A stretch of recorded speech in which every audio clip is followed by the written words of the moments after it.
Welcome back, fans of Maggies and MG lovers alike, to another episode of Maggies Makeover. If you enjoy this content, smash that like button, subscribe to the channel, even share the content so Maggie can make new friends around the world. As you remember from our last episode, mechanic Steve was busy preparing Maggie's engine to be taken out of the car. He removed her carburetors, her alternator, her radiator. He started to take off her oil cooler lines. Mechanic Steve has many more tasks to complete before Maggie's engine can come out of that car. So let's head down to the garage and see what he's working on in this episode.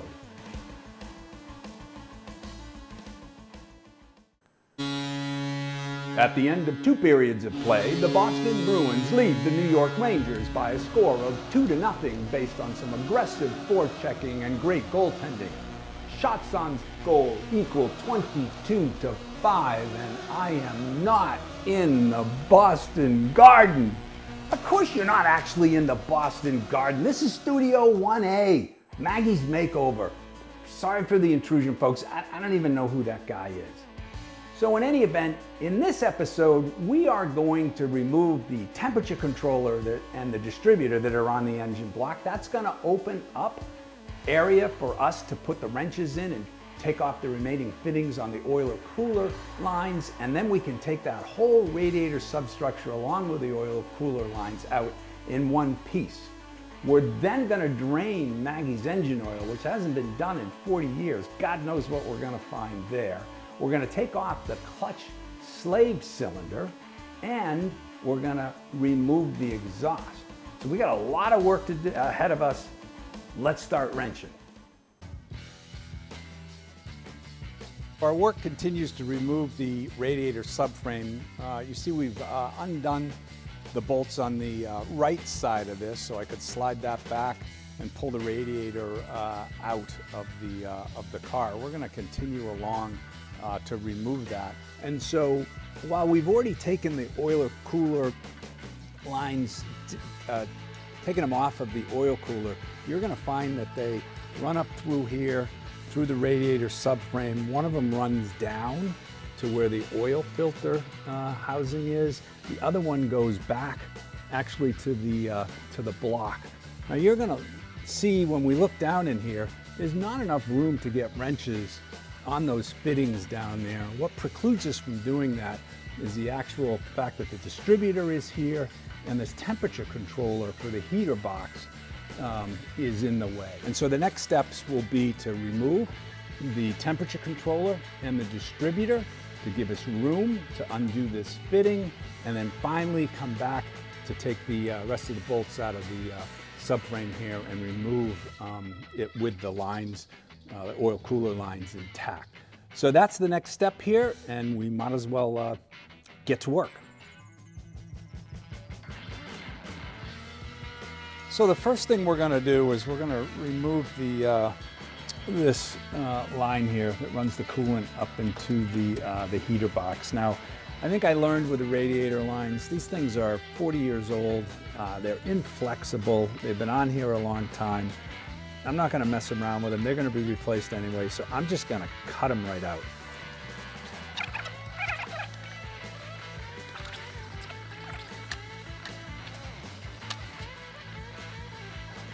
So the bolts on the temperature controller are 7/16 in size. That's the closest I could find. Still some play in the wrench on it, but not enough to be concerned.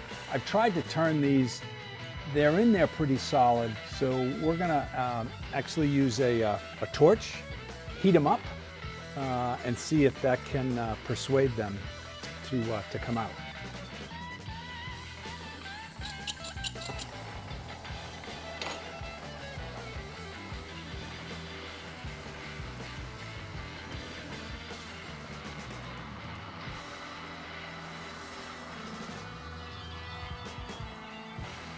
All right, okay, so now that we've applied heat to both the top and the bottom, let's see if we can grab this bottom one and see if that's freed it up a bit. So again, making sure that the threads are engaged. Yeah, this is moving now. Let's go up to the top.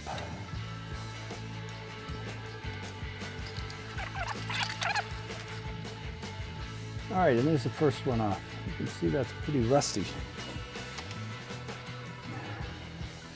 Now let's go get the bottom one off.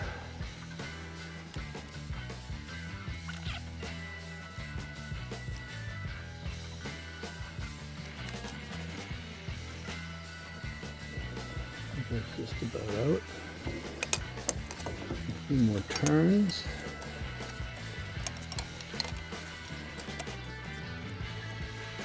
And there it is. So that's out of the way. All right, so the temperature controller is now off the engine. We're going to remove the temperature, the control cable from the temperature controller. So you'll notice here that there is a 11/32 nut that's down here that I'm going to grab, and then I'm going to retract this bolt on the top, which will allow this to come out, because that bolt is tightened down on that cable. See if I can do this and get you guys a view of how that's being done and still get it done. And this is a, what size is this? I'll tell you, a quarter. It's a quarter. All right, so now we're just gonna loosen this.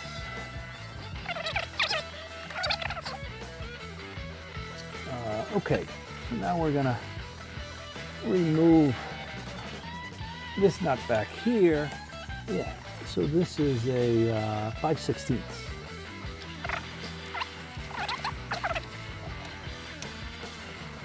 Again, my thought is if I can get this clamp off that the cable goes through, I should be able to, oh, here we go. Pull that right out like that. And there you go. So now that's removed.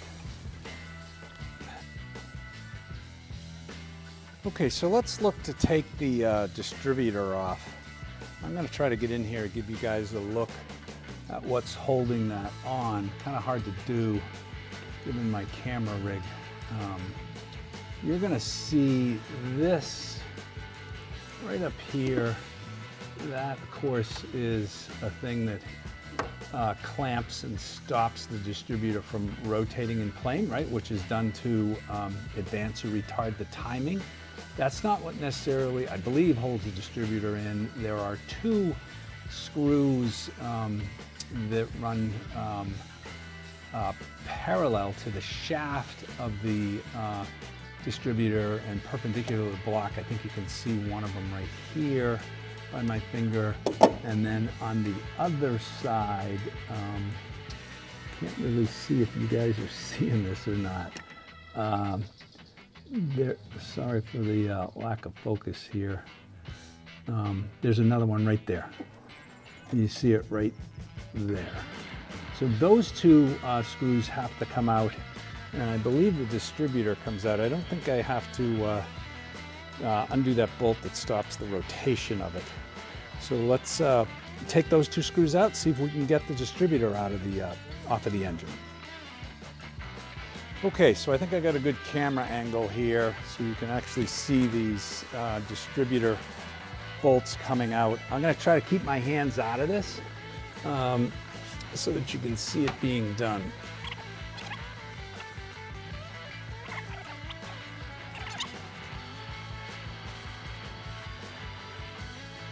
Looks like it's getting ready to come out. Yep, there it is.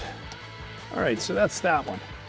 Let me spin the camera around the other side, get you a view of the other one coming off. This is gonna take forever.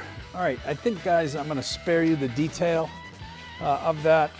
I think I've provided a method and a view of how I'm approaching it. So that's, I'll turn the camera back on when that bolt is out, and we're going to take the distributor out of the engine. All right, so you didn't miss much, guys. I was able to use both hands and spin that off freely. I did loosen up the bolt for the advance and retard that's on there. You can see that right there. I don't know if you need to do that to take it out, but I did anyway. Here's a moment of truth. Let's see if we can slide this out and get it past the, here it comes, past the oil cooler line, I hope.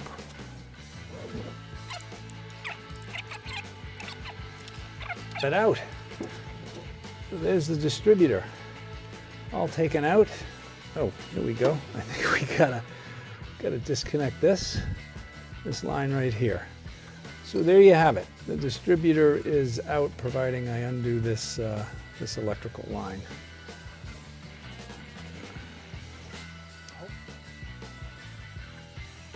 Okay, so let's continue to remove the oil cooler lines.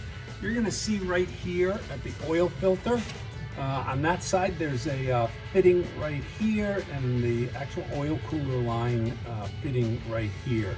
It's important that these are both 1 inch in size. It's important that you actually put a wrench on both of these so that you don't put a lot of force or torque on the oil filter side, fitting side.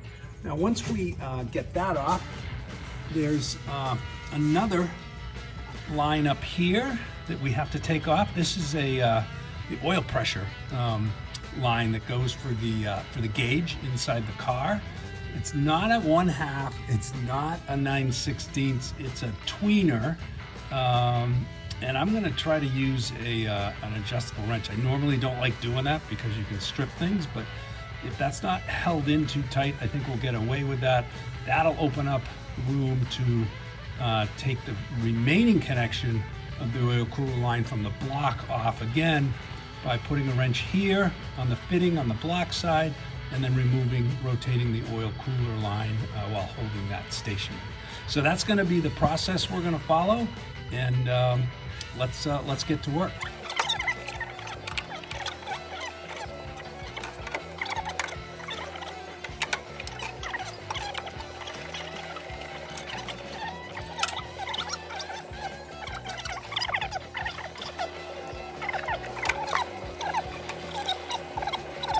All right, let's take off the remaining block side of the oil cooler line. That's a 1 and 1/8 inch wrench that holds the block side of that fitting down. There's a little bit of slop in there. I couldn't get a 1 1/16 on it, but I think that's gonna be enough to hold it. You see I got it braced underneath here. I think that's the alternator bracket. Let me just readjust this light back down. And so this is a 1 inch wrench that's now gonna fit on the oil cooler line side. See, we slide that on there, and I'm not gonna lie to you guys, off camera, I actually had to take a hammer and bang this a bit to loosen it up, but I think you get the idea. Unscrew that. There's gonna be a bunch of oil coming out of this, I would imagine. No, not that bad. Okay, and so there's the other oil cooler line now off the car.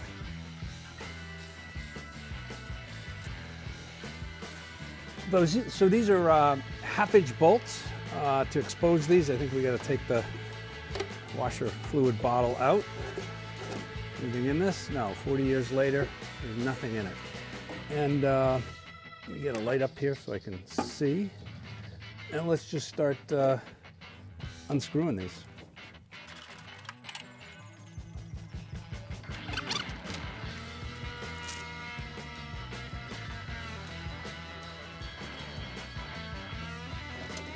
Or we'll walk around to the other side. And now this should just, whole thing should just lift right up with those hoses. Pull from there, pull from there. And there you have it. It is out. Set this aside over here. And the reason why we removed that is now we have all this room in here when we pull the engine, it's a matter of lifting, sliding it forward, because that transmission goes back like another couple of feet, and it's a process of lifting, tilting it down, moving it forward, lifting, tilting it down, moving it forward, and this space in here is required to do that.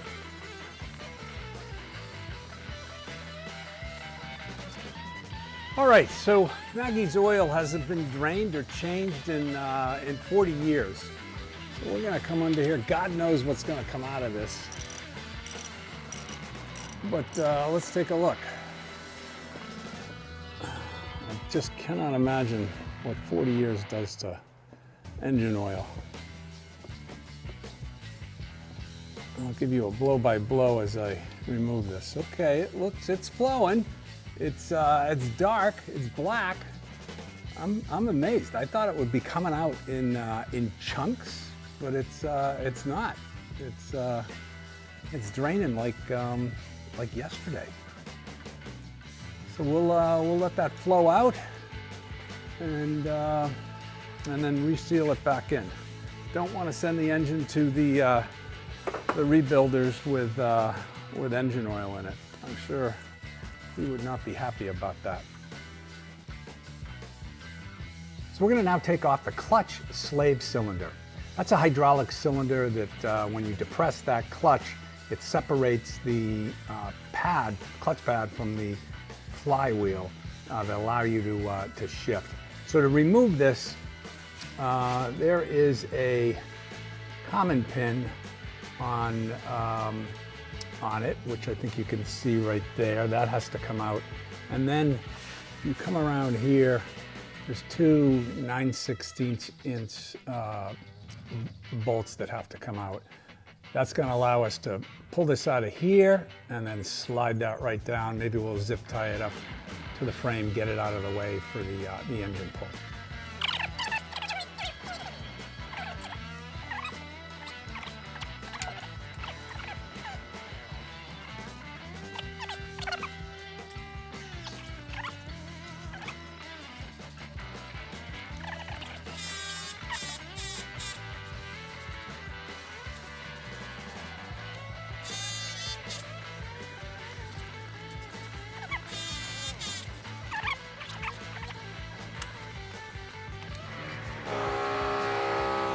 This pin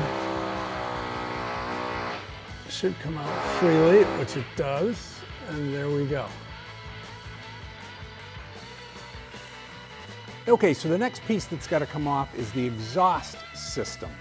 I remember probably after owning the car a couple of years, I had replaced the exhaust system with an Abarth exhaust system. Had a great throaty sound to it. Hopefully I can retain it, because it does look like it's in good shape. So let's look how that's held, right? So you've got one bolt back here, which is a 7/16 that needs to come undone. Let's go underneath the car. We follow it up a little bit further. You're gonna notice there's another mounting point right here. Again, a 7/16. We continue to walk this further up. You're gonna see there's another point right here, which is a 7/16. And then if you follow this all the way up, there's actually a flange up there with 3 bolts on. Now I've put penetrating oil on these nuts and bolts. I've actually heated them. Hopefully none of these are going to shear off, but you never know. It's a 50-year-old car. So let's get to work and see if we can take these off and drop the exhaust system.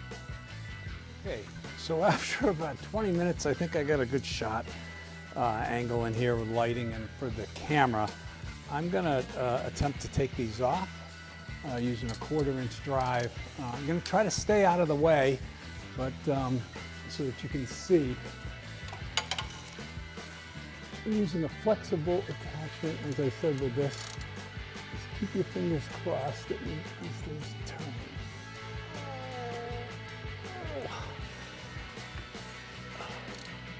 Starting to turn a little at a time. Oh, and yes, that's what happened. We've got a broken bolt on this. You can see that right there. Okay, so that didn't work, but it's coming down one way or the other. All right, folks, we're going to try this again, but with a bigger drive. So let's give it a whirl.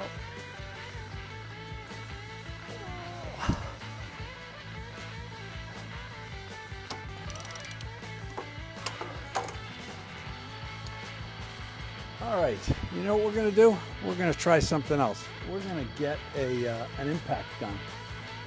That'll help. Just press the button, block button by mistake.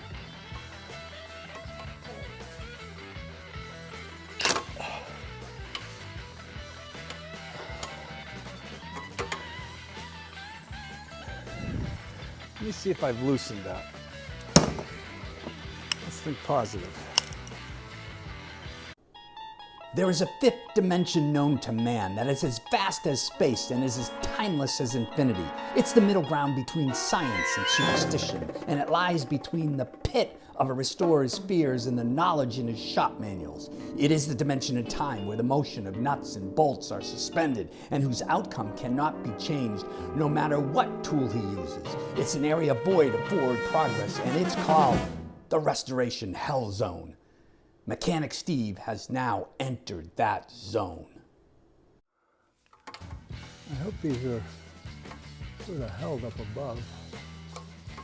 And that this just isn't spinning.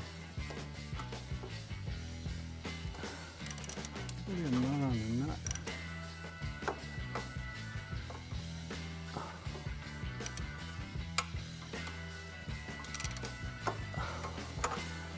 Let's try another one. Let's see how many we can get off. This looks like a straight shot right up.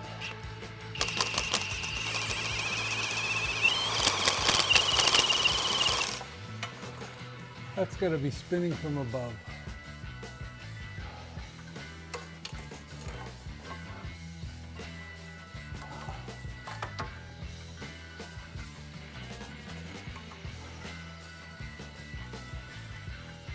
Yeah, it was just spinning from above. Okay, folks, it's been a while since I've been on camera. Let me give you an update on the exhaust header manifold bolt situation. These things turn both on the top and the bottom. It's kind of hard grabbing them doing this by yourself. A bunch of them have sheared off, as you can see, and that's not a bad thing because you can just punch those out with a screwdriver, so that's not bad. So this is the front manifold. There's a bolt back there. I don't know how I'm going to grab that. That's still is kind of perplexed over that. And then on the back one, you can see the one off to the left head shear has been punched out. However, that one on the right is stripped, so I think that's a candidate to be cut. And then there's one more underneath here, right there, that you can see that's sheared and I punched out. So nothing is ever easy in the world of restoration. And when things like this happen, you just have to put one foot in front of the other and persevere. So that's what we're going to do. So just another update on the exhaust situation. Seems like Maggie and I are in a little bit of a quarrel right now. I'm telling her she needs to let me to take her exhaust system off. She won't let me. She let me take one of the bolts out, screwing it out normally, sheared the other three off that I had to pop out. And the remaining two are just sort of stripped right now. You know, when you work on these things and you kind of get frustrated, and I found myself with this tool in my hand to actually cut the whole exhaust system off. And, you know, when you get to that point, you just gotta relax a little bit, back off on it, go do something else that you think you can get done, think about it overnight, sleep on it, come back the next day. So that's what we're gonna do. We're gonna move on to another item in the car right now. So that's a wrap on this installment of Maggie's Makeover. Maggie and I hope that you sincerely enjoyed the content and will ride along with us on the next episode to find out if Mechanic Steve can actually get out of the restoration hell zone that he's in. He has many more activities to complete before that engine comes out of the car.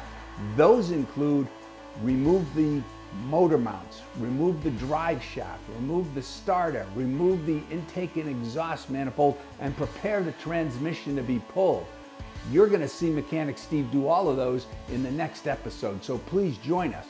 And for those of you who are aware of the Nike line of sports clothing, you probably realize I've been wearing this shirt backwards through the whole episode. I got to speak to those people in wardrobe. So thanks again for joining us, and until Maggie and I see you again, happy motoring.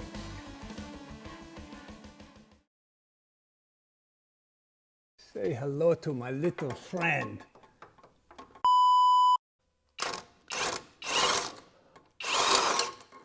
Nope, not getting a grip on it. Get a grip, Steve. Get a grip.